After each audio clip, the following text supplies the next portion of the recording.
kepada adab terhadap guru dan orang tua. Nah, ya sebelumnya kita sudah membahas tentang adab pada guru dan orang tua. Jadi di pertemuan ini kita akan membahas tentang adab terhadap lingkungan. Nah, anak-anak ibu tahu nggak apa itu adab terhadap lingkungan? tidak Bu. Nah, jadi adab itu yang pertama kita membahas tentang adab dulu ya. Secara bahasa, adab itu berarti kesopanan, kesantunan, kehalusan budi pekerti. Setelah itu tata krama dan juga moralitas. Jadi adab ini mencakup semua yang berkaitan dengan etika ya anak. Nah, sedangkan secara istilah adab itu adalah norma, aturan mengenai sopan santun yang didasarkan dengan aturan agama dan juga adat istiadat masyarakat di setempat. Mulai dari cara kita berperilaku, bertingkah, bersikap gitu. Itu semuanya mencakup kepada adab. Nah, jadi lingkungan, apa itu lingkungan? Tempat kita tinggal, betul. Apa lagi? Ruangan Bu. Ruangan, apa lagi? Sekeliling kita. Semuanya benar ya. Jadi lingkungan itu semua yang mencakup semua yang ada di sekitar kita. Baik itu makhluk hidup. Makhluk hidup tidak hanya manusia saja, tetapi entah itu tumbuhan ataupun hewan. Nah, itu juga termasuk dengan lingkungan kita. Nah, lingkungan di sini juga mencakup air, pohon, udara. Nah, tapi juga ada manusia, hewan, apa lagi?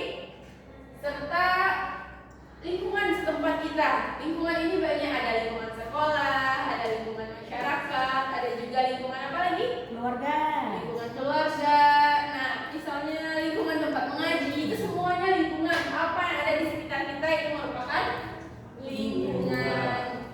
Nah, jadi tentunya dengan kita adanya lingkungan ini berarti kita harus bersikap seperti apa? Tentunya kita harus menjaga lingkungan kita sebagai adab dari terhadap lingkungan ini. Nah, tadi kita memilih sampah sebelum belajar. Nah, itu merupakan termasuk ke dalam adab terhadap lingkungan. Nah, jadi di sini ada dalil yang membahas tentang adab terhadap lingkungan. Ibu bacakan ya terlebih dahulu. A'udzubillahi minasyaitonirrajim. Bismillahirrahmanirrahim. Wala tufsidu fil ardi ba'da islahiha wad'uuhu khawfan wa tama'an. Inna rahmatallahi qaribun minal muhsinin. Namanya artinya, dan janganlah kamu berbuat kerusakan di muka bumi setelah diciptakan dengan baik. Berdoalah kepadanya dengan rasa takut dan penuh harap. Sesungguhnya rahmat Allah sangat dekat kepada orang yang berbuat kebaikan. Nah, mari kita bacakan bersama-sama dalil yang membahas tentang adab kepada lingkungan. A'udzubillahi minasyaitonirrajim. Bismillahirrahmanirrahim. Wala tufsidu fil ardi ba'da islahiha wad'uuhu khawfan wa tama'an. Inna rahmatallahi qaribun minal muhsinin. Artinya, siapa yang akan membacakan artinya? Coba. Nah, boleh. Elsie coba bacakan. Dan janganlah kamu berbuat kerusakan di bumi setelah diciptakan dengan baik. Berdoalah kepadanya dengan rasa takut dan penuh harap. Sesungguhnya rahmat Allah sangat dekat kepada orang yang berbuat kebaikan. Nah, terima kasih ya Elsie sudah membacakan apa itu artinya. Di sini ada nggak yang tahu apa sih maksud dari dalil ini? Apa Tidak yang Bu. maksudnya? Jangan berbuat kerusakan di bumi atau di lingkungan gitu Bu. Nah, betul. Jadi kita tidak boleh berbuat kerusakan di muka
Jadi tentang hikmah terhadap lingkungan ini ada yang mau bertanya? Nah, boleh Naya? Maksud keberlanjutan ekonomi dan sumber daya gimana, Bu? Nah, bagus. Teman kita bertanya nih, Naya. Maksudnya keberlanjutan ekonomi dan sumber daya ini apa? Ada yang tahu jawabannya? Nah, tidak tahu. Jadi, Ibu jelaskan ya, keberlanjutan ekonomi dan sumber daya. Nah, kalau kita merusak lingkungan kita, contohnya terjadi banjir gara-gara kita membuang sampah sembarangan, itu akan membuat banjir. Nah, kalau banjir itu apa dampaknya? Itu berdampak kepada semua orang yang ada di sekitar itu. Nah, setelah banjir lagi kita memperbaiki rumah kita lagi, membersihkan rumah kita lagi. Nah, itu juga akan berdampak pada ekonomi kita. Nah, ada lagi yang mau ditanyakan ya, paham Nay? Paham, Bu. Nah, alhamdulillah. Jadi kita lanjut ya kepada dampak jika tidak beradab kepada lingkungan. Apa saja dampaknya? Terjadinya bencana alam. Betul, terjadinya bencana alam. Nah, akhir-akhir ini juga terjadi kan bencana alam di tempat kita. Nah, itu karena apa? Karena karena lingkungan, karena kerusakan alam, karena akibat manusia yang tidak beradab terhadap lingkungan, adanya penebangan hutan secara liar. Nah, itu akan menyebabkan bencana. Selanjutnya, apa lagi? Menyebabkan Penyakit dan wabah. Betul. Contohnya kalau misalnya kita membuang sampah sembarangan, itu akan menjadi sarang nyamuk, sarang lalat, yang mana nanti kita bisa terkena DBD karena digigit nyamuk ini, dan penyakit-penyakit lainnya. Yang ketiga, untuk apa hikmahnya? Dampaknya jika kita tidak beradab pada lingkungan, kepunahan makhluk hidup. Betul. Yang keempat, kerusakan ekosistem. Dan yang kelima, datangnya laknat dan murka Allah. Datangnya laknat dan murka Allah ini bisa dikatakan dengan bencana tadi, karena kita tidak menjaga lingkungan kita. Nah, Allah mendatangkan suatu bencana kepada kita sebagai pengingat kepada kita. Jadi kalau misalnya di tempat kita terjadi bencana, itu belum tentu disebabkan karena Allah itu tidak baik, Allah itu jahat kepada manusia, tapi bisa jadi itu merupakan bentuk cinta Allah dengan mengingatkan manusia untuk menjaga lingkungan. Nah, anak-anak Ibu, ada yang mau ditanyakan tentang apa materi kita hari ini yang sudah Ibu sampaikan? Tidak, semuanya sudah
belajar